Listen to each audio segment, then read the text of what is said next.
मार्गावर खरं तर गेली 5 महिने कांद्याच्या अडकलेल्या भावामुळे कांद्याचे दर उन्हाळ कांद्याचे दर हे वाढल्यामुळे खरं तर स्वाभिमानी शेतकरी संघटना कांद्याचं उत्पादन खर्च कमी क्विंटलला 1500 रुपये असा उत्पादन खर्च येतो। खरं तर उन्हाळ कांदा हा 5 महिन्यापासून जो विक्री होतोय त्याचा दर हा 900 ते 1000 रुपये किंवा जास्तीत जास्त 1200 रुपये कांदा हा बाजारामध्ये विक्री होतोय। हे सर्व विक्री होत असताना कांद्याचा उत्पादन खर्च प्रति क्विंटल 1500 रुपये हा उत्पादन खर्च आहे कांद्याला आणि त्याची या ठिकाणी पडताळ पण बसत नाही। खरं तर 2 ते 2.5 ते 3000 रुपये प्रति क्विंटल हा कांदा उत्पादकांना दर मिळाला पाहिजे, तर कुठंतरी शेतकऱ्यांना त्याचे 2 रुपये मिळतात।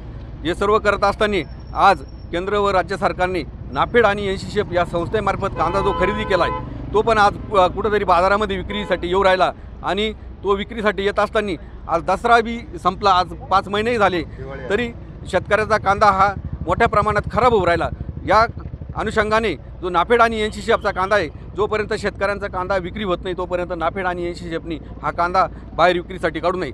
तसेच सोयाबीनचं सुद्धा मार्केट आज कुठंतरी 4 आणि 4.5 रुपये कुठंतरी मिळतं आहे आणि हे 4000 रुपये मार्केट मिळत असताना केंद्र सरकारने खरं तर प्रति क्विंटल 7000 रुपये हे सोयाबीनला हमी भावाचं मार्केट दिलं पाहिजे, तरच शेतकऱ्यांना कुठेतरी 2 रुपये मिळतील। आणि असे अनेक प्रश्न आहे। आज ऊसाचा प्रश्न असेल, ऊसाला सुद्धा एक रकमी FRP केंद्र आणि राज्य सरकारने न्यायालयाचा आदेश असताना सुद्धा साखर कारखान्यांनी कुठेतरी मोडा घातला आणि ती एक रकमी FRP पासून साखर कारखाने दूर जात आहे।